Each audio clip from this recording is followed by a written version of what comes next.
This podcast is brought to you by the School of Advanced Study, University of London. So we're zooming ahead historically now. The next presentation is Geraldo Cantarino, talking about the 1976 state visit of President Geisel to the UK. Well, good afternoon. Firstly, I would like to thank the organizers for accepting my paper. It's a great honor to be here. So the title of my presentation is The Complexities of the State Visit of President Geisel to London in 1976 and its implications for UK-Brazil relations.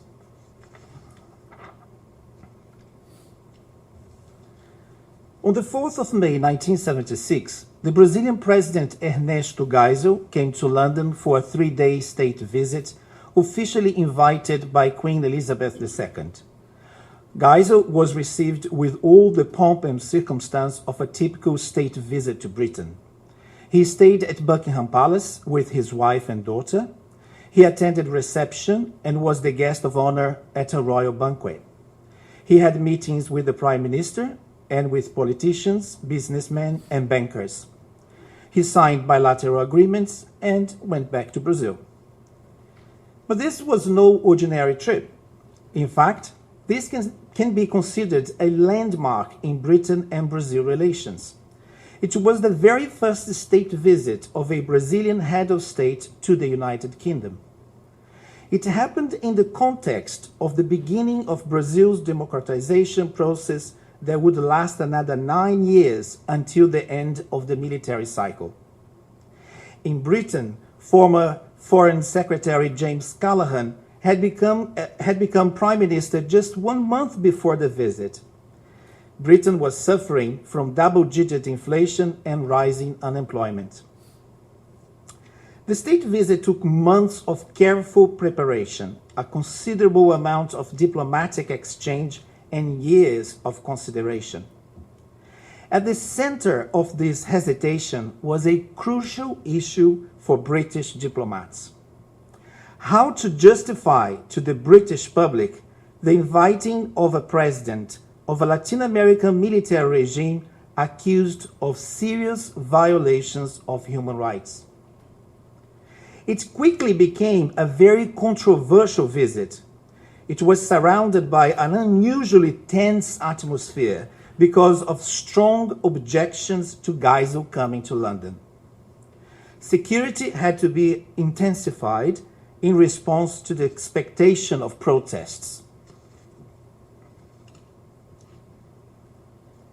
Small demonstrations against the visit took the streets of London.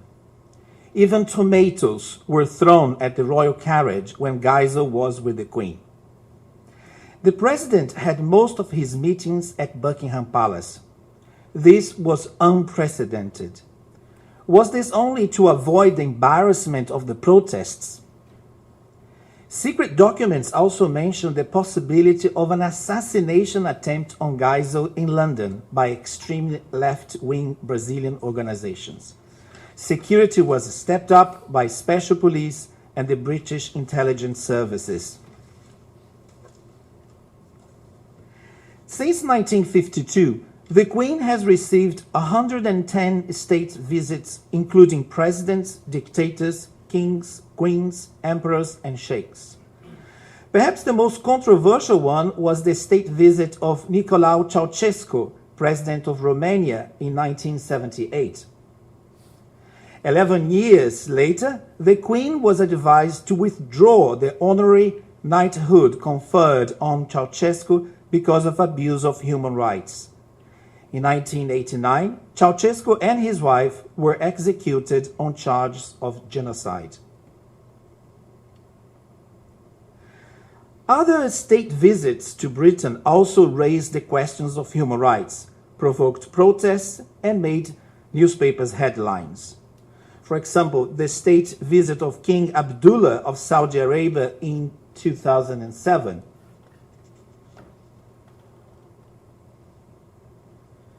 The state visit of President Enrique Peña Nieto of Mexico in 2015.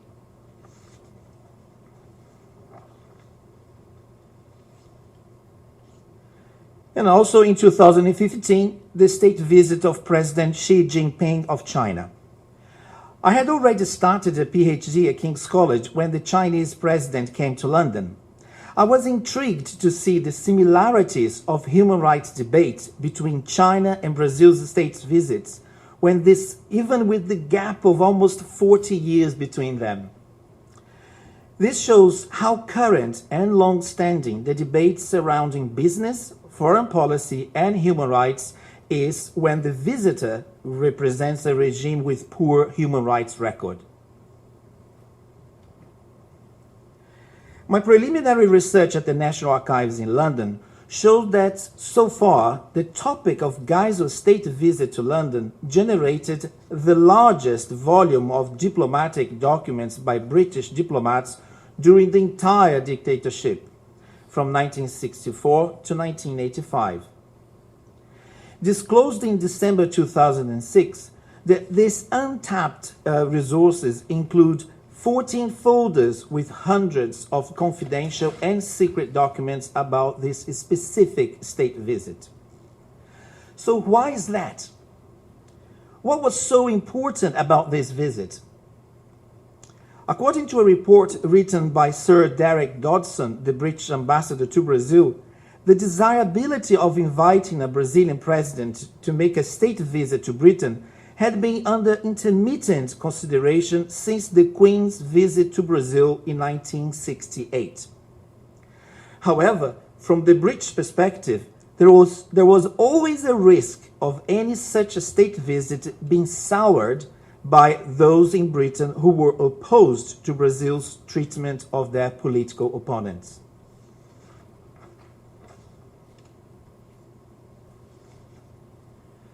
Soon after his appointment as the next president, General Ernesto Geisel started to be seen as a favorable candidate by British diplomacy to be invited by the Queen. He was the fourth of 5 army generals that became president of Brazil during the dictatorship. Unlike his military predecessors, Geisel did not take office direct from service in the army. For the previous 4 years, he had been the president of Brazil's state oil company Petrobras. Furthermore, once in power, he announced his intention of governing with the minimum degree of international restriction to maintain national security.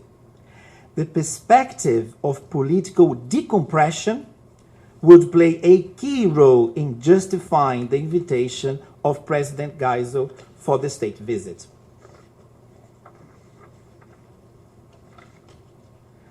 But the things were bound to get worse before getting better. Repression, torture, and killing carried on despite Geisel's rhetoric. One of the deaths of this period was of the Brazilian journalist Vladimir Herzog. The news director of the Brazilian channel TV Cultura in São Paulo was killed during a session of torture on 25th of October 1975. He was being questioned for his alleged involvement with the then illegal Brazilian Communist Party. On 17th of January 1976, the metal worker Manuel Fiel Filho was also killed under torture at the same headquarters of the Army's International Security Forces in São Paulo. He was accused of being a member of the Communist Party. As a result, President Geisel decided to remove General Edinardo Dávila Melo from the command of the powerful Second Army. The deaths of Vladimir Herzog and Manuel Fiel Filho were significant. They helped to galvanize a momentum against the dictatorship. Geisel's decision to sack an army general shocked many people. This happened only 4 months before the state visit to London. The incident was used by the British diplomats as a sign of the Brazilian president's determination to curb repression in the country. However, according to Celso Castro, a Brazilian scholar, Geisel was not concerned mainly with human rights violations. In fact, in an interview published years later, Geisel made it clear that he considered torture to be necessary under certain conditions. The president's priority at that moment was in controlling the military agencies dedicated to intelligence and repression. But if the situation in Brazil was still uncertain, why invite Geisel to London at that time? So, what were the main reasons for this state visit? For the British side, the three main reasons were: firstly, it was to reciprocate the state visit of Queen Elizabeth to Brazil in 1968. Secondly, because of the growing importance of Brazil as a market. Britain wanted to secure some of the very large contracts involved in Brazil's national development program. There was a concern that Britain could miss crucial business opportunities to other countries. In that same year, 1976, Geisel was also to go to France and Japan. Thirdly, because Brazil was one of the most important overseas customers that Britain had in the defense sales sector. Brazil was a major buyer of British aircraft, ships, submarines, arms, and ammunition worth millions of pounds. The visit was a way of maintaining the good relations between the two countries. From the Brazilian perspective, the three main reasons were: firstly, the state visit intended to encourage a sympathetic view of Brazil in Western Europe. It was a way of showing that a leading industrialized country was treating Brazil on equal terms. Secondly, the visit intended to demonstrate back in Brazil that the country was being accepted by a Western democracy, most noted for its parliamentary institutions. Thirdly, to encourage the continuation of British loans to Brazil, British direct investment in Brazil, and the transfer to Brazil of new technology. However, the negative reactions to the visit feared by the diplomats came soon after the invitation was confirmed. The state visit received fierce opposition from Labour Party left-wingers. It's worth mentioning that the Labour Party was in government at that time. In British Parliament, a hostile early-day motion was presented accusing the President of Brazil of running a cruel military dictatorship. The adoption of another motion by the National Executive Committee of the Labour Party deplored the fact that the head of one of the most repressive regimes in Latin America should be welcomed to the country. It called on the British government to cancel the visit. As a result of these motions, Britain had to flex its diplomatic muscles. The diplomats had to reassure the Brazilian side that Her Majesty government wished the visit to go ahead. But the pressure continued. Lord Avebury, chair of the newly created Parliamentary Human Rights Group, sent a letter to President Geisel signed by 50 MPs and lords. The letter expressed their profound concern with the humanitarian conditions in Brazil. They also requested permission to send a special delegation to the country, which was never granted. In an interview to Jornal do Brasil newspaper at the time, Geisel said the Brazilian government would not accept investigations from strangers in Brazil, and I quote, "The problem of human rights is our responsibility. It is a domestic issue and outsiders have nothing to investigate in Brazil. In the same way that I will not investigate in England, or France, or Poland, or Spain, or Portugal. It's a matter of sovereignty and autonomy of the country." End of quote. In the House of Commons, Labour MP Stan Newens was one of the leading voices against the visit. He was the head of the Liberation Brazil Committee that organized protests and published material about repression in Brazil. In a debate in Parliament, Mr. Newens argued that since the coup in 1964, Brazil had been ruled by imprisonment, torture, murder, and crimes against humanity.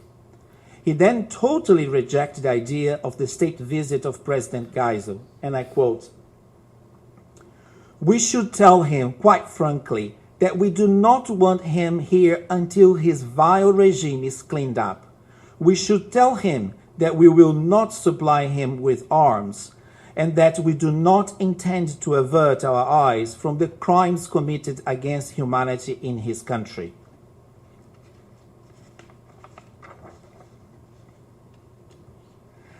Negative reactions to Geisel's visit also made headlines in British newspapers. One of the biggest blows to British diplomats was the center page article published by The Observer on Sunday the 2nd of May, 2 days before the visit, "The Queen's Unwelcome Guest." The article advocated the view that the state visit would be controversial with picketing and demonstrations, and that Brazil was a dictatorship sustained by torture. Letters were written expressing criticism to the visit. One of them, from a university professor, was published in the Times newspaper stating it was a moral mistake for a Labour government to sponsor a state visit by the president of a country where social justice and human rights are still so widely disregarded. In a letter sent to the press, the Catholic Archbishop of Westminster, Basil Hume, made a personal protest to President Geisel about the violations of human rights and civil liberties in Brazil. But there were also a few expressions of support for the state visit. The Manchester Chamber of Commerce and Industry wrote a letter emphasizing the importance of Brazil as Britain's largest Latin American market and the impact that this had on employment and balance of payments. The Brazilian ambassador to London, Roberto Campos, wrote a letter to the Times pointing out that President Geisel was making honest efforts and achieving considerable success in the direction of 3 desirable objectives: political liberalization, improvement in income distribution, and curbing violation of human rights. The Observer newspaper stated that it was right to show concern about torture in Brazil, but it was wrong to wish to stop the state visit of Geisel to Britain.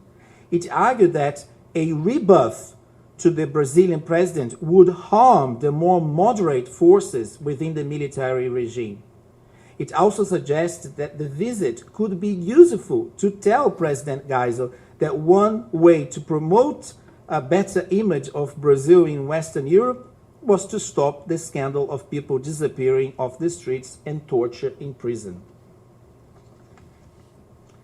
Amnesty International was very active in trying to bring forward evidence of repression in Brazil. In fact, 1 month before the state visit, the Secretary General of Amnesty International, Martin Ennals, met the Minister of State of the Foreign Office, Ted Rowlands, to discuss the issue of human rights in Brazil. Ennals gave a copy of the report on allegations of torture in Brazil, originally published by Amnesty International in 1972, one of the first of its kind. The report presents cases of disappearance, death in custody, torture, repression, and other violations of human rights. So on one side, there was a compelling case against Geisel's state visit. On the other, the British government saw the visit as a golden opportunity. 10 days before Geisel's arrival, the Prime Minister sent a personal note to his cabinet highlighting the importance of the visit. James Callaghan mentioned that the success of the Queen's visit to Brazil in 1968 led to large naval contracts with British firms valued at about £160 million.